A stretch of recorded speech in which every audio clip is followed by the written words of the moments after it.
My name is Maki. I'm from Sendai, Japan. I teach yoga and I teach Japanese language. 私はマキです。仙台から来ました。ヨガと日本語を教えています。I moved to Sendai. I went to high school in Sendai, but I'm originally from Shiogama. It's the coast. I think maybe the just atmosphere of the area includes Shiogama and Sendai. I call it home. I think because I'm originally from Japan and I'm Japanese. So deep inside I have this thing that I need to do something for others. Not need to, but always thinking about others. Be kind to others, and those are I was taught from teachers and parents and from adult when I was a child, since I was a child. But then I went to Canada and I went to other places as well, and I'm in England now, and people are more self-focused, and I know it's important as well.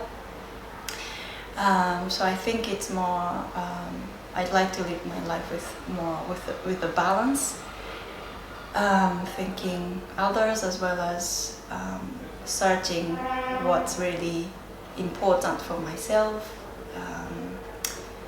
what I want to do in this life, and keeping that balance, not to be too selfish, but also doing something for others as well.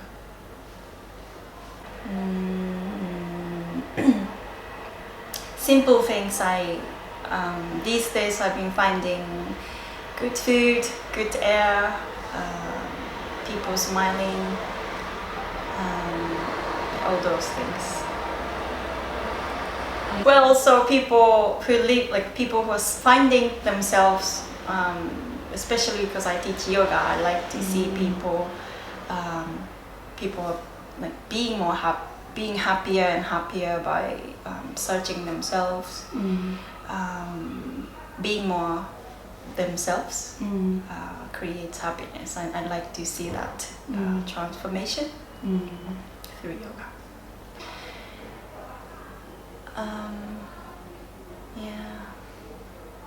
Yes.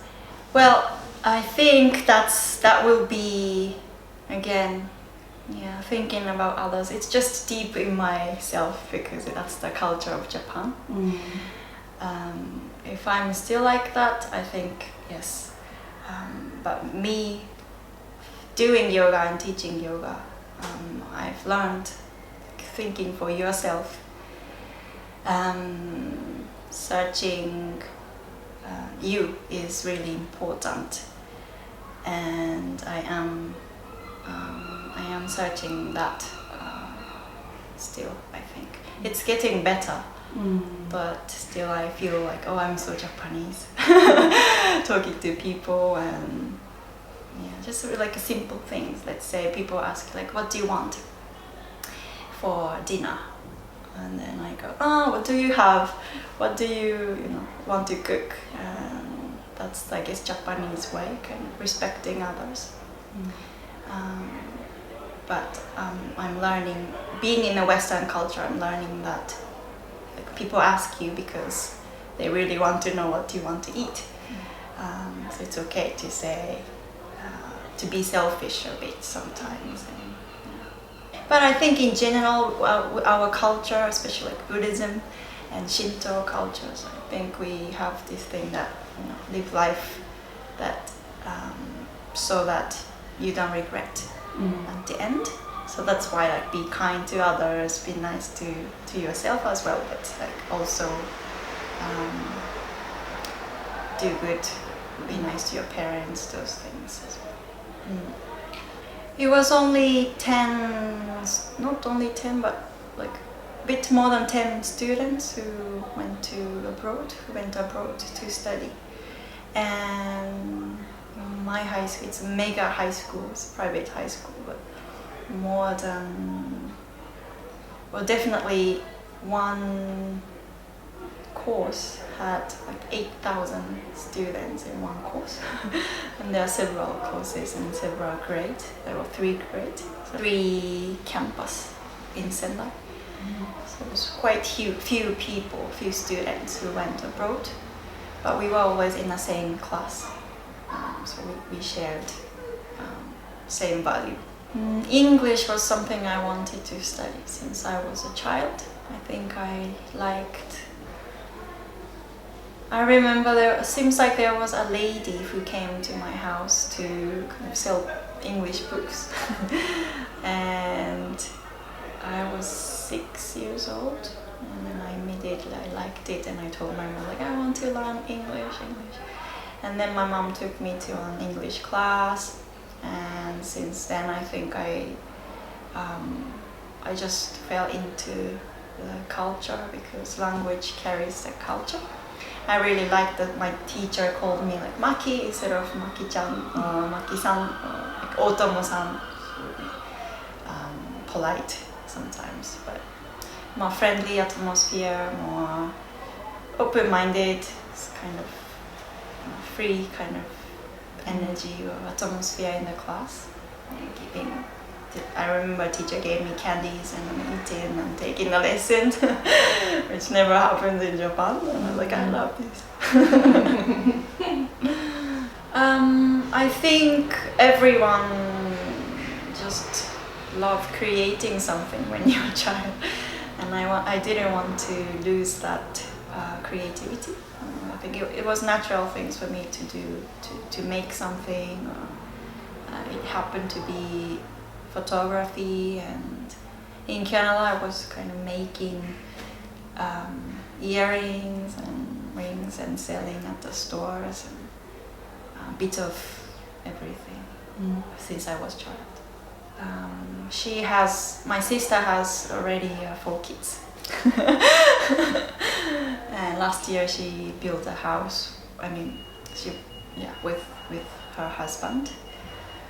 She has her own life as a mother, and she's always supportive, really nice. Yeah, I think we are really different, but I think she's creative as well. Yeah, she likes to draw. I think she likes to cook. She's more like mother-like creativity. I think I'm still kind of individual, thinking about myself, that kind of creativity. Men has to do this, the certain role that women and men having the certain roles, like being father, and you have to make money, men has to be strong. Those are more, you can find it more in the countryside. I think, I don't know, I was thinking like what's the younger age at this point. But I'm sure Japanese parents at a certain point, I think they say like, oh, be careful with boys, and you cannot go out at night, you have to come back before morning and blah blah blah. But then when it comes to a certain age, they will start thinking about like, why don't you get married? It's gonna be too late. That was my, I think, late 20s, which is not bad. Because my parents, they've got married when they were 21 or 22, and that was the normal things in Japan, and having kids, and so for me, I think I had really relaxed and open-minded parents. The yoga studio in Sendai is in Honcho, and it's the area of Sendai, close to the station. And I set up the studio with my friends, Igu and Hiro. They are Ashtanga yoga teachers. Also, they have vegan cafe in Sendai. And so I talked to them, and I asked my yoga teacher, Naoko Sensei, to open kind of her yoga studio so I can manage and I'll do everything. That's how it started. It was 2010, and we started and then after 1 year later, earthquake happened, and we had to move to other place, and that's the one in Honcho, the one right now still doing the business there.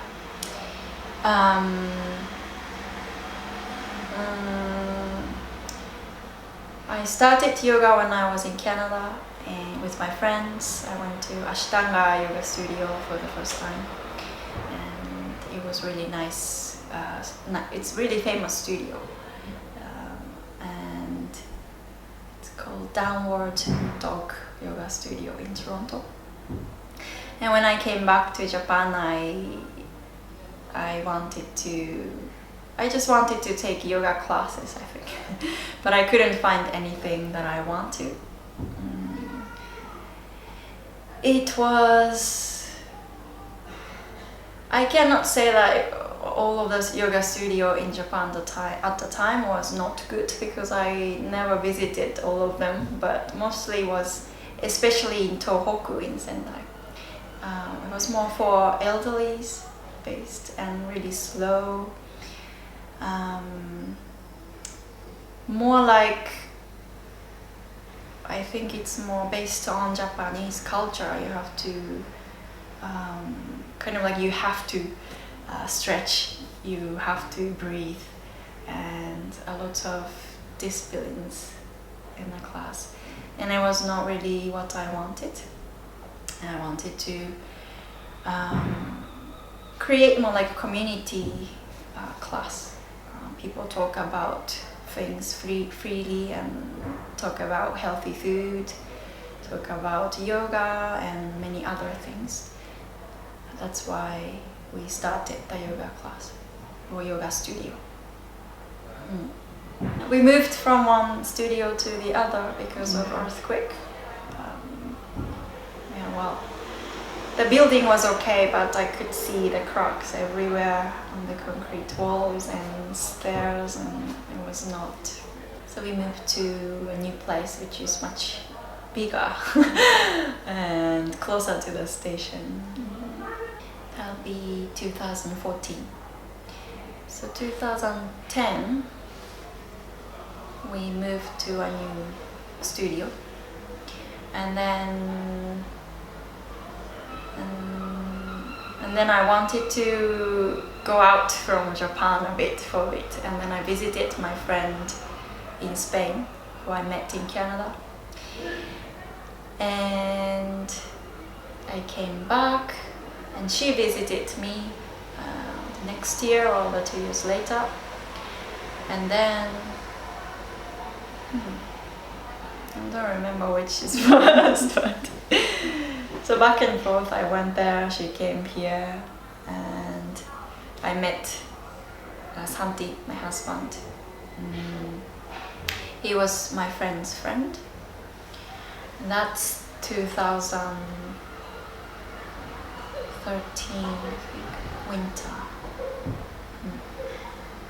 I believe that was the biggest earthquake in the history. And since we were in the city, the tsunami didn't hit us, but just, I think it's good if you put this way, because the ground is something that you take it as a granted. And when you're standing and when you're lying down, like, it's always fine. But then imagine that trust kind of to the ground is shaking, and then you cannot even stand and you cannot even sleep. So that was and then the biggest one in the history. It gave a lot of people like different kind of damage, mentally, physically, and since it's a natural disaster, you don't know when again it can happen. And then other issues and many other issues involved. But since I was doing yoga and I was teaching yoga, we took it more, not a positive way, but we wanted to, or we like to think that shake is something that nature is telling us something as well, and try to shake us as well in a,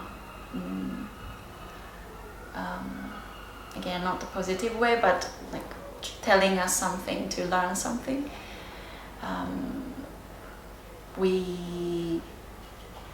I think for me, the earthquake told me to move.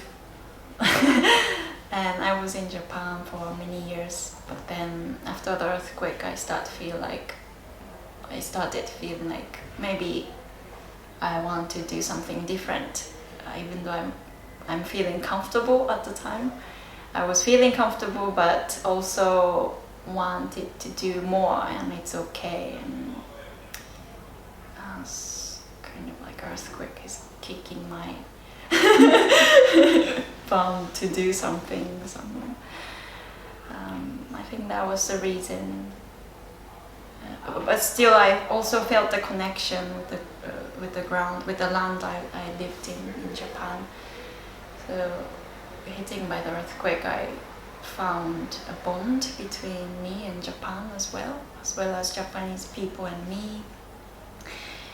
And plus, I realized that I wanted to move. I didn't want to stuck in one country or one place. That's the, not result, but that's what I got from the earthquake. Yeah, it kind of felt like that was something. It kind of like just, I guess it makes you look at life differently. Exactly. So, for everyone, and that I guess the results are different for everyone. So I guess for you it was. Can you see yourself getting old in Sendai, or does it not matter to you? Getting old. Yeah. So like, is it sometimes people would say like people go back to their hometown to go back to live like for the rest of their lives, or like at the end of their life, or does it really? Because I guess I was speaking to my friend, and I think because originally I had this thought that I could video places that had kind of importance to people, and then I was speaking to my friend, and she kind of said that it wasn't the place that was important for her, but for her it was her mum. So she had always lived in the same house, but it wasn't. She realised when she moved to England that it wasn't their house. It was always just her mum. So wherever her mum was, that was somewhere that she felt like that was home, right? Or that somewhere that's where she wanted to be. Because she always said, like, she's gotten more used to England and things, but it's almost the same thing in that, like, when you're young, you always know that home is there. Yeah. And like, she was like, although she feels sad that she can't be with her mum, she knows that her mum is that she can go back to her mum. Like, she's still there. That's home. Yeah. It will still always be there. She just, for this meantime, is not there. But so for her, she didn't have a special place, but her mum was a special kind of place. So I guess my question is whether it's like, you said you obviously had connection with Sendai, but do you feel like you need to, do you feel like, I guess, is there any other part of your life, like, in order to fulfill your life, do you feel like you'll need to go back to Sendai to live, or? No. Funny, it's not funny, but good things that you mentioned, like where is home, because that was actually my theme of project, and my life project is called Tadaima Yoga. I guess I was always searching home, and then doing yoga and going to other places. And of course, Sendai, I was born in Shiogama, and now my mom lives in Sendai, and my sister and family's there. So Sendai and that area is my home. But home could be anywhere you are. And yeah, I'm just, maybe this is not the answer for the question, but I've been feeling that,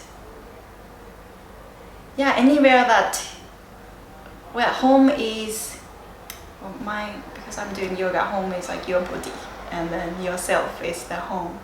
So, but there are places that you can relax. There are places that you cannot relax. It's related to the atmosphere of the land as well. But could be there are many homes that many places that you can call home. For me, my case, Sendai, Shiogama, that area or that sceneries when I used to, for example, close to the yoga studio there's a park, and I usually sat there eating lunch, and springtime cherry blossoms blooms, and looking at the sakura and eating, or people lying down, or that kind of scenery is home for me. But at the same time, every time when I go back my house where I live now in Hove, I feel like, oh, I'm home, I came back. So it's related to the place, but also what the home is inside of you, but it's also related to the place as well. Yeah, and I just want to pick those like comfortable places where you can, it's like a fish in the water. You're the fish, but outside of the water sometimes you cannot, if you are the fish and outside of the water you cannot swim. So there are certain places you can swim, but could be anywhere, could be many those places. That's what I think about home. I think first of all, yeah, mother is a big part of everyone's life, I think. Sometimes bad, but good or bad, it's a good, gives you huge influence. My mother she's a counselor, and she goes to schools and talk to kids and kids' mothers, and that point I think she's really open-minded. And she always told me that things that I feel happy or could create her happiness. So do the things that I feel happy. I guess that's really nice. And I don't know if it might be really rare to have that kind of mother, and we are always kind of teaching each other, sharing life together, learning from it together. I think I have a really special relationship with my mom. Well, Mother's Day is, I don't usually do this, but Mother's Day in Japan is in May. And I remember when I was a child, I gave her flowers. In Japan, it's a carnation, it's a Mother's Day's flower. Is that the same here? Maybe not. No, but my friend told me yesterday. And I remembered it. And then just today, I booked a bouquet of carnation flowers with a card. Nowadays you can order it and then they'll send it on the day you said it, and then I don't need to worry about it. But anyways, yeah, on the May 14th they will send her flower with my card. I think I'm more going back to I think I'm remembering a lot about my childhood, what I used to do, and I'm trying to do kind of the same. Because there are moments it's not really good having not a good relationship with my mom, but not anymore. I mean, my mom is always nice to me, but me as a teenager and sometimes don't want to talk about anything to her or want to be individual. But now, I think more and more I have a distance from her. I start going back to like my childhood and then want to do more to her, which is really nice thing about the distance. Because again, like you don't take her or mother as a granted. It's far and you have to, you know, do something unless do something to tell her that I love you or I care you. Because when you're around with your mother, maybe you say I love you here, but in Japan, I don't think many people say I love you to their mothers. And just like they cook for you, and it's just, you don't need to sometimes say thank you or give some present for nothing. So now, I'm slowly trying to do a lot of things for her. The other day I bought a ticket for her to Spain. So this year she's coming to Spain. Also present.